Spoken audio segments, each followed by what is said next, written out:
నమస్తే, welcome to Telangana capital news. నా పేరు రేవతి. ముందుగా ముఖ్యాంశాలు.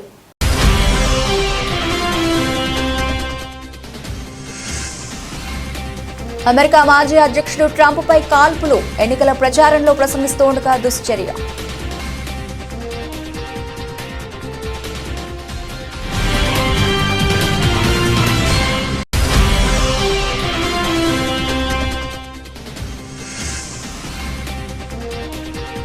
ఒడిశాలో హైదరాబాద్ యాత్రికుల బస్సుకు ప్రమాదం, డ్రైవర్ సహా ముగ్గురు మృతి.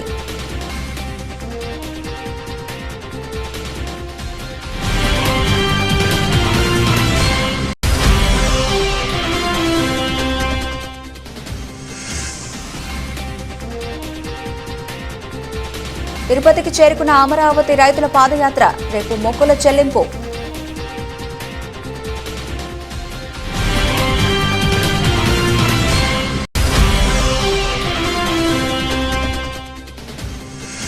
మచిలీపట్నంలో ప్రభుత్వ ఆసుపత్రిలో శిశువు అపహరణ కలకలం. నర్సు వేషంలో వచ్చి తల్లి దగ్గర ఉన్న శిశువును అపహరించుకుపోయిన గుర్తు తెలియని మహిళ.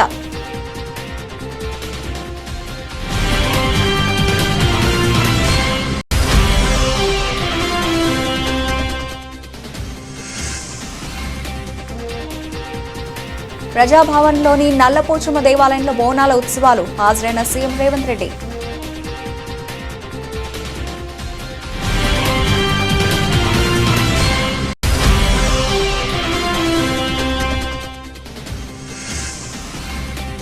నూతన దంపతులు అనంత్ అంబానీ, రాధికాలకు ప్రధాని మోదీ ఆశీర్వదించి శుభాకాంక్షలు తెలిపిన ప్రధాని.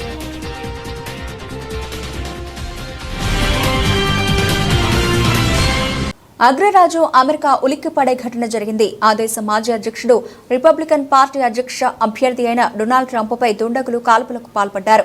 పెన్సిల్వేనియాలోని బట్లర్లో జరిగిన ఎన్నికల ర్యాలీలో ప్రసంగిస్తూ ఉండగా ఈ దుశ్చర్యకు పాల్పడ్డారు. ట్రంప్కు చెవి దగ్గర తీవ్రమైన గాయమైంది, తీవ్ర రక్తస్రావమైంది. బుల్లెట్ తగిలిన విషయాన్ని గుర్తించిన వెంటనే ట్రంప్ తాను ఉన్న ప్రదేశంలో కిందికి వంగారు. తక్షణమే అప్రమత్తమైన భద్రతా సిబ్బంది మాజీ అధ్యక్షుడికి రక్షణ కవచాన్ని ఏర్పాటు చేశారు. సీక్రెట్ సర్వీస్ ఏజెంట్స్ తక్షణమే ఆయనను హాస్పిటల్కు తరలించారు. ప్రస్తుతం ఆయన చికిత్స పొందుతున్నారు. కాగా ఈ ఘటనలో 2 వ్యక్తులు మృత్యువాతున్నారు. చనిపోయిన వారిలో నిందితుడు కూడా ఉండి ఉండొచ్చని పోలీసులు అనుమానిస్తున్నారు.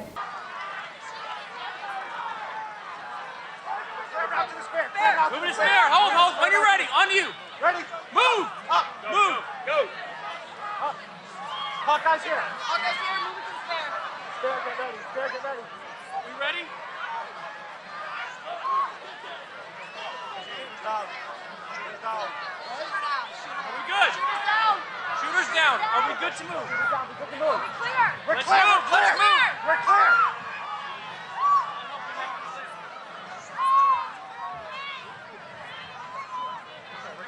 Come on. Let me get my shoes. Let me get my shoes. I got you, sir. I got you, sir. Let me get my shoes, sir. Hold that in your head. It's bloody. Sir, we gotta move to the bus. Move to the bus. Let me get my shoes. Okay, my shoes down. My shoes. Watch out. Wait.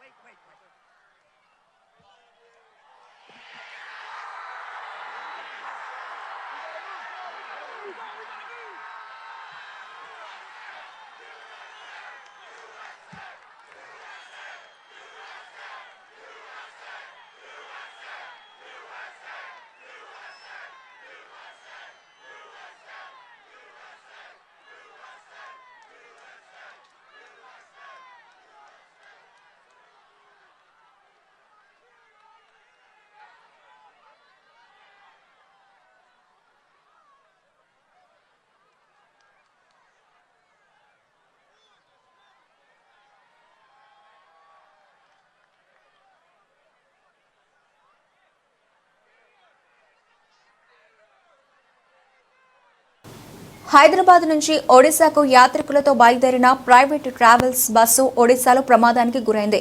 Bus driver సహా ముగ్గురు అక్కడికక్కడే మృతి చెందారు. మరో 15 మంది తీవ్రంగా గాయపడ్డారు. ప్రమాద సమయంలో బస్సులో 30 మంది ఉన్నట్లు తెలిసింది. వీరంతా హైదరాబాద్ పాత బస్తీలోని ఛత్రనాకకు చెందిన వారిని సమాచారం. క్షతగాత్రులను ఆసుపత్రికి తరలించారు. అయితే ఈ ప్రమాదం ఎక్కడ జరిగింది, క్షతగాత్రులు ఎక్కడ చికిత్స పొందుతున్నారు వంటి వివరాలు తెలియాల్సి ఉంది.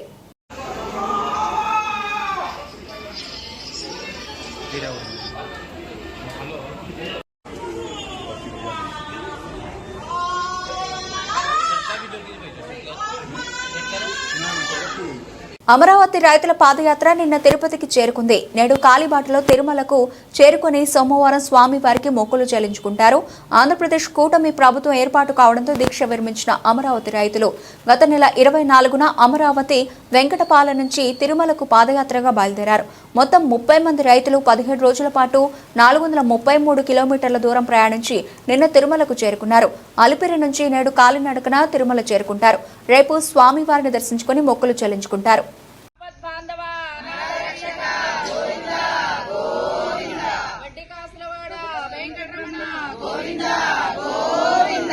అమరావతి రక్షక, ఆంధ్రప్రదేశ్ పరిరక్షక, గోవిందా గోవిందా. జై అమరావతి, జై అమరావతి. న్యాయం గెలిచింది, ధర్మం గెలిచింది, ధర్మాన్ని కాపాడిన దేవాది దేవుళ్లకు, న్యాయాన్ని కాపాడిన న్యాయ దేవతలకు, ఆంధ్రప్రదేశ్ భవిష్యత్తును కాపాడిన ఓటర్ మహాశైలకు, ఆంధ్రప్రదేశ్ భవిష్యత్తును కాపాడిన ఓటర్ మహాశైలకు. కృష్ణా జిల్లా మచిలీపట్నంలోని సర్వజన ప్రభుత్వ ఆసుపత్రిలో 3 రోజుల శిశువు అపహరణ ఘటన కలకలం సృష్టించింది. నిన్న అర్ధరాత్రి గుర్తు తెలియని మహిళ నర్సు వేషంలో వచ్చి తల్లి దగ్గర ఉన్న శిశువును అపహరించుకుపోయింది. కాసేపటి తర్వాత లేచి చూసిన తల్లి బిడ్డ కనిపించకపోవడంతో కుటుంబ సభ్యులకు చెప్పింది. వారు పోలీసులకు ఫిర్యాదు చేశారు. పోలీసులు అప్రమత్తమై గంటల వ్యవధిలో శిశువుని గుర్తించి తల్లి చెంతకు చేర్చారు. నా పేరు స్వరూప అండి. నేను 9వ తారీఖున ఇక్కడ 9వ తారీఖు నైట్ జాయిన్ అయ్యాము. ఆపరేషన్ చేశారు. అయితే నైట్ ఏమైందంటే బాబుని వేసుకుని పడుకున్నాను. నేను వాష్రూమ్కి వెళ్దామని లేచేసరికి నేను పిలవకుండానే వచ్చింది. నాకు హెల్ప్ చేయడానికి వచ్చి నన్ను లేపింది. నేను వాష్రూమ్కి వెళ్ళి వచ్చేదాకా బాబు దగ్గర ఉండి ఇంకా నేను బాబు దగ్గర పడుకున్నాను. నిద్రలోకి వెళ్ళగానే ఇంకా బాబుని తీసుకుని వెళ్ళిపోయిందండి. ఆవిడెవరో కూడా మాకు తెలియదు.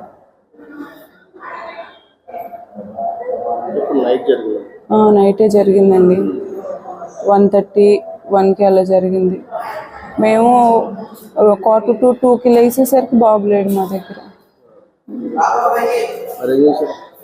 ఇంకా అలా మా నాన్న కింద ఉంటే మా నాన్నకి చెప్తే ఇంకా సెక్యూరిటీ వాళ్ళందరూ వచ్చి వెతికారు. మా బాబాయ్ వాళ్ళందరూ వచ్చి పోలీసులు ఫోన్ చేశారు.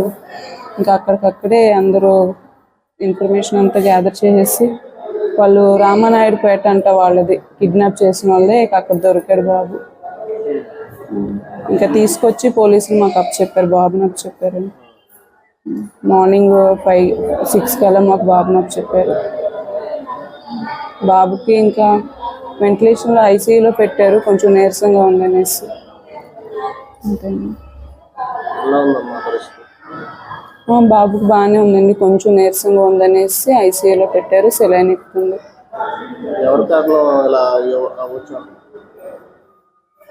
ఎవరు కారణమా అంటే మేము పడుకున్నామండి. సిబ్బంది కూడా ఉన్నారు అక్కడ, వాళ్ళు ఇన్ఛార్జి. అప్పుడే ఆమె బీపీ చూడటానికి అని వెళ్ళిందంట. ఆవిడ తీసుకుని వెళ్ళిపోయింది ఈలోపే. కదిరి పట్టణంలోని వాణి వీధిలో వెలసిన శ్రీ షిరిడి సాయిబాబా ఆలయ ట్రస్ట్ చైర్మన్ మఠ చినరాయణ శెట్టి ఆధ్వర్యంలో భిక్షాటన చేశారు. ఈ నెల 21వ తేదీన ఆదివారం జరగనున్న గురు పౌర్ణమి వేడుకలో భాగంగా శనివారం భిక్షాటన చేసినట్లు చైర్మన్ తెలిపారు.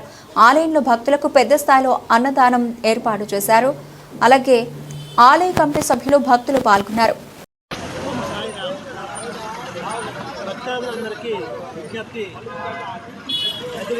పట్టణంలో వాణి స్ట్రీట్ యందు వెలిసినటువంటి బాబా మందిరంలో గురు పౌర్ణిమ మహోత్సవం చాలా వైభవంగా జరుపుతున్నాము.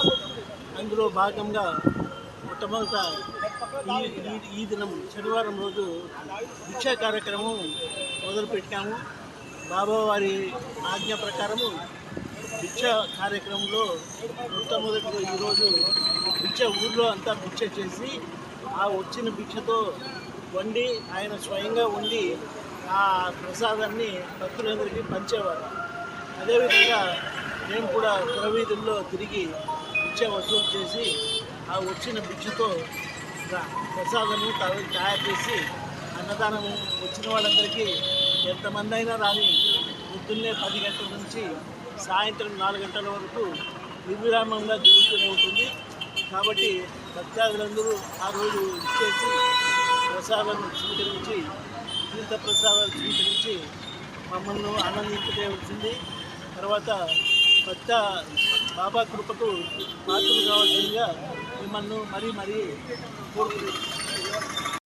తిరుమల శ్రీవారి సుప్రభాత సేవలో ఆదివారం పలువురు పోలీసు అధికారులు దర్శించుకున్నారు. వీరిలో రాష్ట్ర డీజీపీ ద్వారకా తిరుమలరావు, కడప ఎస్పీ హర్షవర్ధన్ రాజు, రాజమహేంద్రవరం జిల్లా నూతన ఎస్పీ నరసింహ కిషోర్లు కుటుంబ సభ్యులతో కలిసి స్వామివారి సేవలో పాల్గొని దర్శించుకున్నారు. వీరికి ఆలయ అధికారులు స్వాగతం పలికి దర్శనం ఏర్పాట్లు చేశారు. దర్శనం అనంతరం ఆలయ రంగనాయక మండపంలో ఆలయ అధికారులు తీర్థ ప్రసాదాలు అందజేశారు.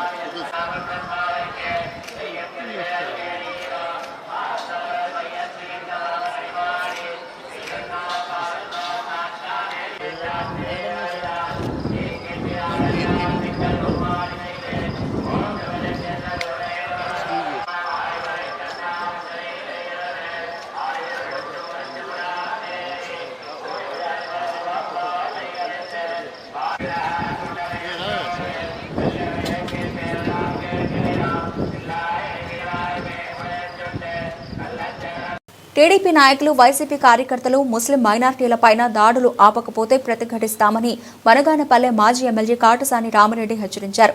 శనివారం పట్టణంలోనే ఆయన మాట్లాడారు. ముస్లిం యువకులపై టీడీపీ కార్యకర్తలు అన్యాయంగా దాడి చేశారని ఆరోపించారు. పోలీసులు ఉన్నారని, అధికారం ఉంది కదా అని ఇష్టానుసారంగా ప్రవర్తిస్తే సహించేది లేదన్నారు. అలాగే కొనసాగితే ప్రజలే తిరుగుబడే రోజులు వస్తాయన్నారు. ఈరోజు మీ పార్టీకి ఓటు వేసినారు. మీకు అన్ని విధాలుగా ఈరోజు ఈ పార్టీలోకి సంపూర్ణమైన మెజార్టీ కూడా టౌన్ నుంచి కూడా టీడీపీకే రావడం జరిగింది.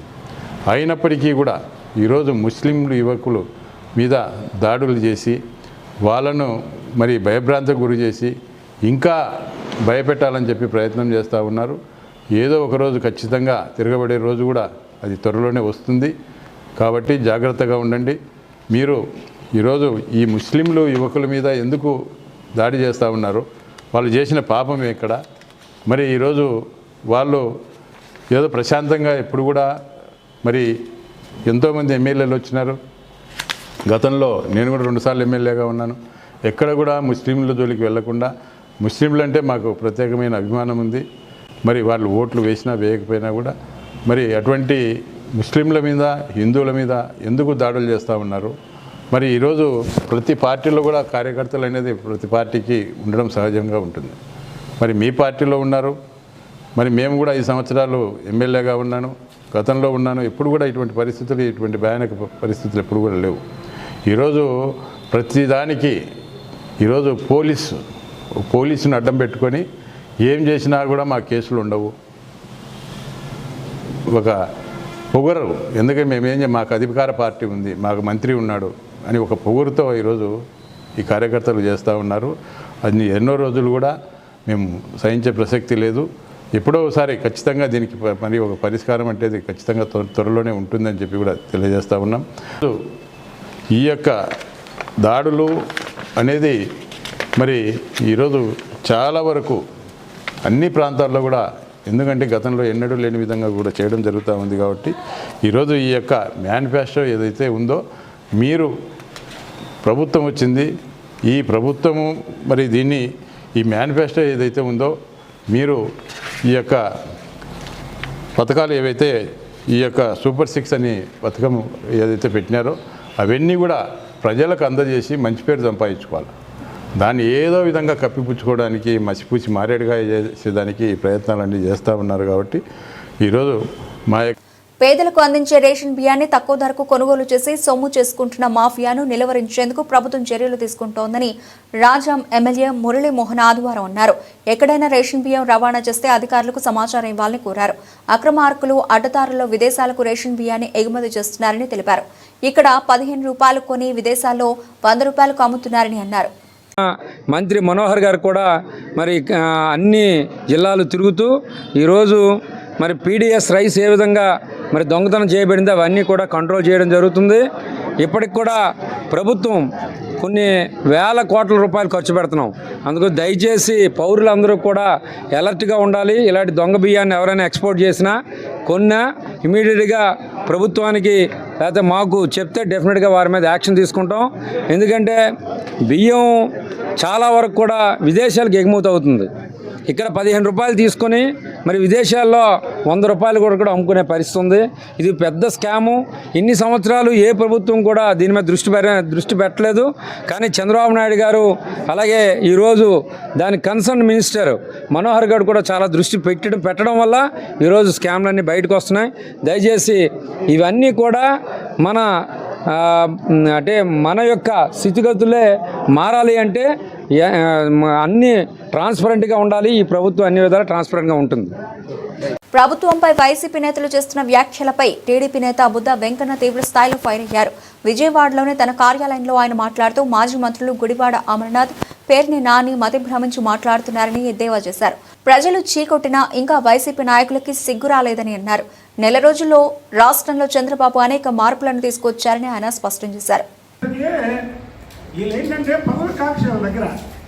పదవికాంక్ష తప్ప వేరేదే లేదు. ప్రజల గురించి పట్టించుకోవడం కానీ ప్రజా సేవ చేయడం కానీ జగన్మోహన్ రెడ్డి దగ్గర నుంచి కింద స్థాయి వరకు పదవికాంక్ష తప్ప వేరే ఆలోచనే లేదు. మరి ఈయనకి ఏమైనా కళ్ళకు వచ్చి చెప్పాడండి బీపీసీఎల్ రాష్ట్రానికి 60,000 కోట్లు తీసుకొస్తారని. మరి జగన్మోహన్ రెడ్డి ఎందుకు చెప్పలేదు ఆ రోజు ప్రజలకి? చంద్రబాబు నాయుడు గారి మీద నమ్మకంతో ఇవాళ బీపీసీఎల్ వాళ్ళు 60,000 కోట్లు ఇక్కడ పెట్టుబడి పెట్టడానికి వస్తున్నారు. అంతేకాని జగన్మోహన్ రెడ్డి ముఖ్యమంత్రిగా ఉంటే 60,000 కోట్లు ఇక్కడ పెట్టుబడి పెడితే అందులో మొత్తం 30,000 కోట్లు జగన్మోహన్ రెడ్డి కొట్టేస్తాడని తెలిసి ఏ కంపెనీలు కూడా ఇక్కడ పెట్టుబడులు పెట్టడానికి రాలేదు. చంద్రబాబు నాయుడు గారి మీద నమ్మకంతో ఆ రోజు కియా కంపెనీ ఇక్కడ పెడితే మీ పార్లమెంట్ సభ్యుడు ఏం చేశాడో ప్రజలందరికీ తెలుసు కదా. అందులో వాటా అడిగాడు. అక్కడ ఉన్నటువంటి పార్లమెంట్ సభ్యుడు అందులో వాటా అడిగాడు. కియా కంపెనీలో వాటా ఇస్తారు ఎవడన్నా? అమర్ రాజా ఫ్యాక్టరీలోని వాళ్ళని ఇబ్బంది పెడుతున్నా కదా, ఇక్కడి నుంచి వాళ్ళు తెలంగాణకు షిఫ్ట్ అయింది. అసలు మీరు మధ్య ఉండి మాట్లాడుతున్నారా, మధ్య లేకుండా మాట్లాడుతున్నారా? వీళ్ళు ఎప్పుడైతే పేరు నాని వాళ్ళ కొడుకు ఓడిపోయాడో, ఎప్పుడైతే ఈ అమర్నాథ్ రెడ్డి హైయెస్ట్ మెజార్టీ, సిగ్గు కూడా లేదు, సిగ్గు ఉన్నారు మాట్లాడడానికి. హైయెస్ట్ మెజార్టీ, రాష్ట్రంలో హైయెస్ట్ మెజార్టీతో ఓడిపోయిన అమర్నాథ్ రెడ్డి గురువాడ అమర్నాథ్ నీతులు చెప్తున్నాడయ్యా. నీతులు మాట్లాడడానికి, నీతులు చెప్పడానికి కూడా ఒక అర్హత ఉండాలి కదా నీకు. ఎక్కడ నీకు అర్హత? హైయెస్ట్ మెజార్టీతో ఓడిపోయి మళ్ళీ తొగనమ్మ అని మైకుల ముందుకు వచ్చి అబద్ధాలు ఆడతాం. భోగాపురం ఎయిర్పోర్టు జగన్మోహన్ రెడ్డి గారి హయాంలో చేశారంట. అది చంద్రబాబు నాయుడు గారు భోగాపురం ఎయిర్పోర్టు తీసుకొచ్చారు. తర్వాత మీరు దాన్ని నాశనం చేశారు. మళ్ళీ నిన్న కేంద్ర మంత్రి రామ్మోహన్ నాయుడు గారితో మళ్ళీ భోగాపురం ఎయిర్పోర్టు పలానా రోజుకల్లా అయిపోవాలంటే అప్పుడు అధికారులు అడిగితే 30 డిసెంబర్ 2026 అంటే అంతకంటే ముందు జూన్ 30 పూర్తి చేయమన్నారు చంద్రబాబు గారు. గత వైసీపీ హయాంలో ప్రజా పంపిణీ వ్యవస్థను పూర్తిగా నిర్వీర్యం చేశారని సెంట్రల్ ఎమ్మెల్యే బోండా ఉమామహేశ్వరరావు అన్నారు. శనివారం విజయవాడ సింగ్ నగర్ రైతు మార్కెట్లో బియ్యం, కందిపప్పు ప్రత్యేక కౌంటర్ను ఆయన ప్రారంభించారు. ఈ సందర్భంగా ఉమా మాట్లాడుతూ పేదవారికి ఉపశమనం కలిగించే విధంగా కూటమి ప్రభుత్వం రాష్ట్ర వ్యాప్తంగా ఉన్న అన్ని రైతు మార్కెట్లలో ఈ కౌంటర్లను ప్రారంభించిందని అన్నారు. రైతు బజార్ షాప్లో అమ్మటం జరుగుతుంది గవర్నమెంట్ ఆధ్వర్యంలో. అలాగే కందిపప్పు కూడా 160 రూపాయలు, 160 రూపాయలు కిలో కందిపప్పు, క్వాలిటీ కందిపప్పు కవర్స్లో పెట్టి కిలో ప్యాక్ చేసి అది కూడా ఇవ్వటం జరుగుతుంది. ఇది ప్రజలకు ఎంతో సౌకర్యం. మొన్ననే మంత్రి నాదెండ్ల మనోహర్ గారు తూర్పు నియోజకవర్గంలో రైతు బజార్లో స్టాల్ను ఓపెన్ చేయడం జరిగింది. ఇవాళ రాష్ట్రం మొత్తం అన్ని రైతు స్టోర్ బజార్లో కూడా దీన్ని స్టోర్స్ని ఓపెన్ చేయడం జరుగుతూ ఉంది. ఇంతే కాకుండా భవిష్యత్తులో రేషన్ డిపోల్లో కూడా ఈ నిత్యావసర సరుకులైనటువంటి బియ్యంలో 2-3 రకాలు, అలాగే కందిపప్పు, అలాగే పామాయిలు, ఆయిలు, ఇంకా మిగిలినటువంటి సరుకులన్నింటిని కూడా పెడతానికి ప్రయత్నాలు జరుగుతూ ఉన్నాయి. గతంలో తెలుగుదేశం ప్రభుత్వం ఉన్నప్పుడు ఒక రేషన్ డిపోనే సూపర్ మార్కెట్గా చేసాం. అన్ని నిత్యావసర సరుకులు అందుబాటులో తీసుకొచ్చాం. మళ్ళా ఇవాళ చంద్రబాబు నాయుడు గారు ముఖ్యమంత్రి అయినాక దాని మీద దృష్టి పెట్టారు. గతంలో 5 ఏళ్ళు ప్రజా పంపిణీ వ్యవస్థ జగన్మోహన్ రెడ్డి పరిపాలనలో నిర్వీర్యమైంది. ఈరోజు మళ్ళా వాటికి పూర్వ వైభోగం వచ్చింది. ప్రజలందరూ కూడా ఈ సేవల్ని వినియోగించుకోవాలని కూడా తెలియజేస్తా ఉన్నాం. క్వాలిటీ కందిపప్పుని, క్వాలిటీ బియ్యాన్ని తక్కువ ధరకే రైతు బజార్లో కొనమని కూడా ప్రజలకు విజ్ఞప్తి చేస్తాం. ఖమ్మం నగరంలోని గోపాలపురం వద్ద ఆదివారం ఆగి ఉన్న లారీని కార్గో వాహనం ఢీకొట్టింది. ఈ ప్రమాదంలో డ్రైవర్ స్వల్ప గాయాలతో బయటపడ్డాడు. స్థానికులు డ్రైవర్ను సమీప హాస్పిటల్కు తరలించారు. జాతీయ రహదారిపై లారీ పార్కింగ్ చేయడంతో ప్రమాదం చోటు చేసుకుంది.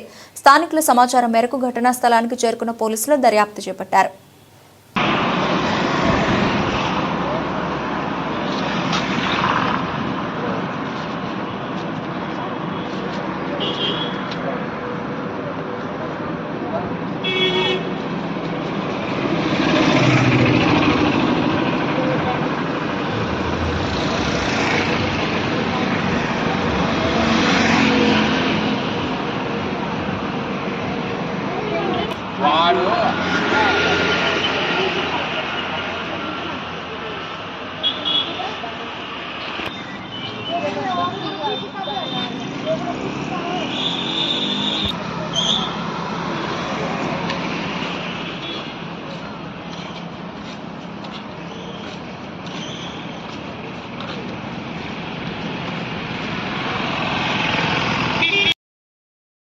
ఎడతెరిపి లేకుండా కురుస్తున్న వర్షానికి సింగరేణిలో బొగ్గు ఉత్పత్తికి అంతరాయం ఏర్పడింది. సత్తుపల్లి మండలం కిష్టారం ఓపెన్ కాస్ట్లో 5,000 టన్నుల బొగ్గు ఉత్పత్తి, 45,000 క్యూసెక్ మీటర్ల మట్టి తొలగింపు పనులకు అంతరాయం ఏర్పడగా సత్తుపల్లి జేవీఆర్ ఓసీలో 15,000 టన్నుల బొగ్గు ఉత్పత్తికి 90,000 క్యూబిక్ మీటర్ల మట్టి తొలగింపునకు అంతరాయం వాటిల్లిందని ఆయా ఓసీల పీఓలు ప్రహ్లాద్ నరసింహారావు తెలిపారు.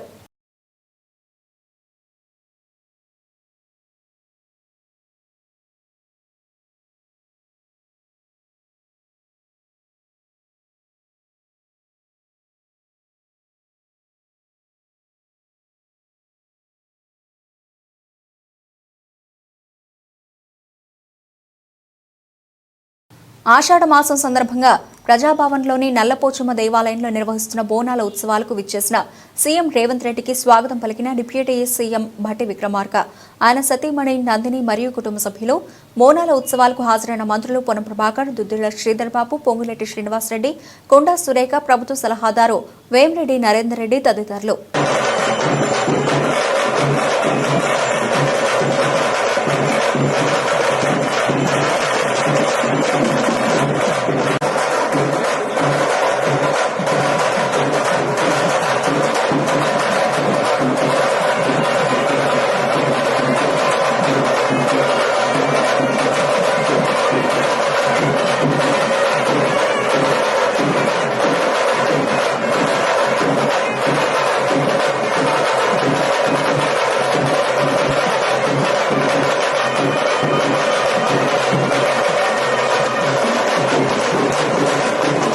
హైదరాబాద్ సోమాజిగూడ ప్రెస్ క్లబ్ కేంద్రంగా తెలంగాణ రాష్ట్ర వ్యాప్తంగా పనిచేస్తూ ఉన్న అవుట్సోర్సింగ్ ఉద్యోగుల రౌండ్ టేబుల్ సమావేశం నిర్వహించబడింది. దానికి గాను టీజీఓ, టీఎన్జీఓ ఉద్యోగ సంఘాల నాయకులు ఏలూరు శ్రీనివాసరావు, మారం జగదీశ్వరరావు, రాజకీయ నాయకులు, మేధావులు, వివిధ సంఘాల నాయకులు పాల్గొన్నారు. ముఖ్యమంత్రి వెంటనే అవుట్సోర్సింగ్ ఉద్యోగుల యొక్క బ్రతుకులు మారాలంటే రెగ్యులరైజేషన్ ప్రక్రియ చేపట్టాలి అని సోమాజిగూడ ప్రెస్ క్లబ్ కేంద్రంగా డిమాండ్ చేయడం జరిగింది. వచ్చే అసెంబ్లీ సమావేశాల్లో రాష్ట్ర వ్యాప్తంగా పనిచేస్తున్న అవుట్సోర్సింగ్ ఉద్యోగుల సంబంధించిన కంటిన్యూయేషన్ జీవోలను ఇస్తూ అసెంబ్లీ వేదికగా బడ్జెట్ రూపకల్పన చేయాలని ముఖ్యమంత్రికి విజ్ఞప్తి చేస్తున్నారు. ఈ కార్యక్రమంలో రాష్ట్ర జేఏసీ నాయకులు జగదీష్, శ్రీధర్, యాదగిరి తదితరులు పాల్గొన్నారు. ఒక సామెత మనం తెలంగాణలో పంట వండిన పాటే, పంట ఎండిన పాటే. మన తెలంగాణ అవుట్సోర్సింగ్ ఉద్యోగులు ఎట్లా ఉందంటే ఒడవడి ముచ్చట. కొద్దిగా దాకా మాట్లాడినా కూడా ఇది ఒడవడి ముచ్చట. కాబట్టి కొత్త సీసాలో పాత మందు అనే విధంగా కాకుండా వచ్చిన మన కాంగ్రెస్ ప్రభుత్వం గౌరవ ముఖ్యమంత్రి రేవంత్ రెడ్డి గారు మన అవుట్సోర్సింగ్ ఉద్యోగుల జీవితాల్లో వెలుగు నింపాలని, ప్రతి నెల ఉద్యోగుల జీవితాలకి సంబంధించిన జీతాలని అకౌంట్లో వేసే విధంగా ఎవ్రీ ఇయర్ కంటిన్యూషన్ ఇవ్వాలి. పే స్కేల్ విధానం ఇస్తే వచ్చిన నష్టం ఏందో మరి గత ప్రభుత్వంలో అందరము స్వేచ్ఛ లేకుండా బతికినాం. ఇప్పుడు స్వేచ్ఛ వాయువులు పీల్చే వాతావరణంలోకి వచ్చినాం కాబట్టి 100% న్యాయం జరగాలని ఆశించడమే కాదు, ఇది ఒక ఉద్యమంలాగా మనం అందరం ముందుకు తీసుకోవాలి. తెలంగాణలో మరొక ఉద్యమం జరుగుతుంది అంటే ఇది అవుట్సోర్సింగ్ ఉద్యమం అని చెప్పుకోవాలి. ఇప్పటికీ ప్రమాదంలో చనిపోయిన కుటుంబాలని ఏ ప్రభుత్వం ఆదుకోలేదు. మేమైతే చెప్తున్నాం, అవుట్సోర్సింగ్ ఉద్యోగుల పక్షాన అవుట్సోర్సింగ్ ఉద్యోగి చనిపోతే వచ్చిన జీతాల నుంచి వెళ్ళి తలా 500 1000 ఇచ్చి ఆ కుటుంబాన్ని కాపాడుకుంటున్నాం. ప్రభుత్వాలకి ప్రమాద బీమా ఇవ్వాలని తెలియదా? కడుపులో పెట్టుకోవాలని చూసుకొని తెలియదా? మరి ఎందుకు ఇంత వివక్షకు గురవుతున్నాం? మరి మనలో మన ఐక్యత లేకనా, లేకపోతే ప్రభుత్వాల అంగరంగ వైభవంగా యావత్ దేశం దృష్టిని ఆకర్షించేలా శుక్రవారం వైవాహిక బంధంలోకి అడుగుపెట్టిన అనంత్ అంబానీ రాధికా మర్చెంట్ దంపతులను ప్రధానమంత్రి నరేంద్ర మోదీ దీవించారు. శనివారం రాత్రి ముంబైలోని జియో వరల్డ్ సెంటర్లో జరిగిన శుభాశీర్వాద్ వేడుకకు ఆయన హాజరయ్యారు. నూతన దంపతులను ఆశీర్వదించి శుభాకాంక్షలు తెలిపారు. అనంత్ అంబానీ తండ్రి, ఆసియాలోనే అత్యంత సంపన్న వ్యక్తి ముఖేష్ అంబానీ, నీతా అంబానీతో పాటు కుటుంబ సభ్యులందరినీ ప్రధాని మోదీ పలకరించారు. తన కొడుకుని ఆశీర్వదించేందుకు వచ్చిన ప్రధాని మోదీకి ముఖేష్ అంబానీ సాదర స్వాగతం పలికారు.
బులెటిన్ ముగించే ముందు హెడ్లైన్స్ మరోసారి.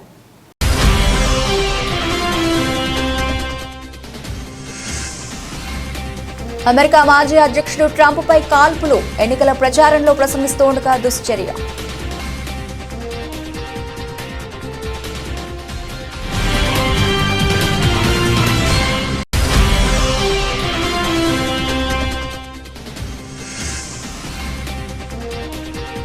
ఒడిశాలో హైదరాబాద్ యాత్రికుల బస్సుకు ప్రమాదం, డ్రైవర్ సహా 3 మృతి.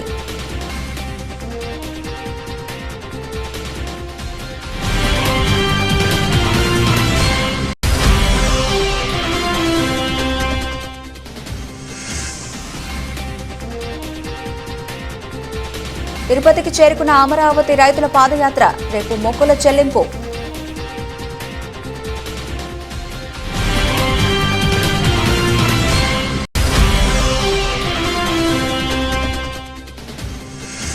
మచిలీపట్నంలో ప్రభుత్వ ఆసుపత్రిలో శిశువు అపహరణ కలకలం, నర్సు వేషంలో వచ్చి తల్లి దగ్గర ఉన్న శిశువును అపహరించుకుపోయిన గుర్తు తెలియని మహిళ.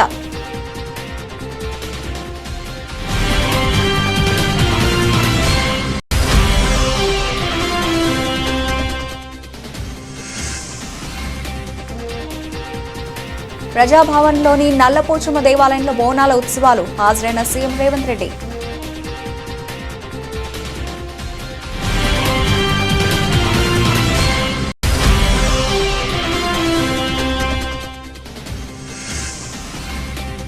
నూతన దంపతులు అనంత్ అంబానీ రాధికాలకు ప్రధాని మోదీ ఆశీర్వదించి శుభాకాంక్షలు తెలిపిన ప్రధాని.